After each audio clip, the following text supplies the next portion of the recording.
লেবাননের সশস্ত্র গোষ্ঠী হিজবুল্লাহর থাবায় আবারও কেঁপে উঠল ইসরায়েল। বর্বর ইসরায়েলি বাহিনীর হামলায় হিজবুল্লাহ গোষ্ঠীর জ্যেষ্ঠ কমান্ডার ফুয়াদ শোকরের মৃত্যুর পর গোষ্ঠীটির যোদ্ধারা যে চুপ করে বসে থাকবে না তা সকলেরই জানা ছিল। কমান্ডার হত্যার প্রতিশোধ হিসেবে ইসরায়েলের উপর নতুন করে আরও জোরদার রকেট হামলা শুরু করেছে হিজবুল্লাহ।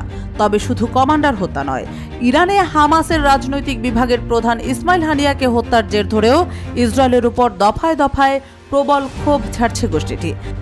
স্থানীয় সময় অনুযায়ী ৩ আগস্ট শনিবার হিজবুল্লাহ রকেট মুহুর্মুহু আছড়ে পড়ে ইসরায়েলের মাটিতে। তাতে বেশ কয়েকজনের মৃত্যু হয়েছে বলে দাবি করেছে বিভিন্ন সূত্র। তবে হিজবুল্লাহর হামলায় কোনো প্রাণহানির কথা স্বীকার করেনি ইসরায়েল।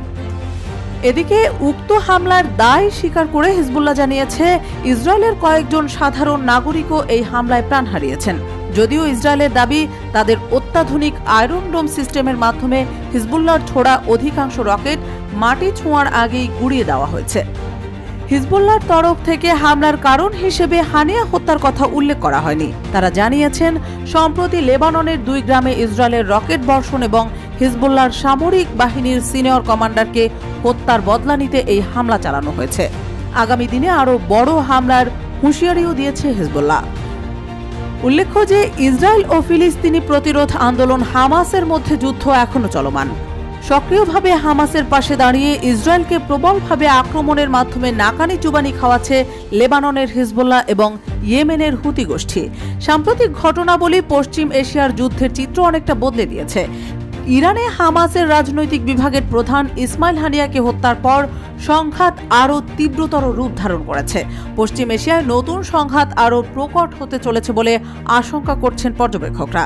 এই সংঘাতকে কেন্দ্র করে ইসরায়েলের বিরুদ্ধে সরাসরি যুদ্ধে নামতে পারে ইরান, যে আশঙ্কা করে তৎপর হয়ে উঠেছে ইসরায়েলের পরম মিত্র আমেরিকাও। হানিয়া হত্যার পর ইরান বদলা নিতে পারে বলে আশঙ্কা করে আগেভাগেই আমেরিকা পশ্চিম এশিয়ায় মোতায়েন করা সেনা সদস্যের সংখ্যা বৃদ্ধি করেছে। আমেরিকার প্রেসিডেন্ট জো বাইডেন এই পরিস্থিতিতে ইরানকে সংযত থাকতে বলেছেন। তার আশা, হানিয়া হত্যার প্রতিশোধ নিতে বড় কোনো পদক্ষেপ গ্রহণ করে পশ্চিম এশিয়ার শান্তি বিঘ্নিত করবে না ইরান।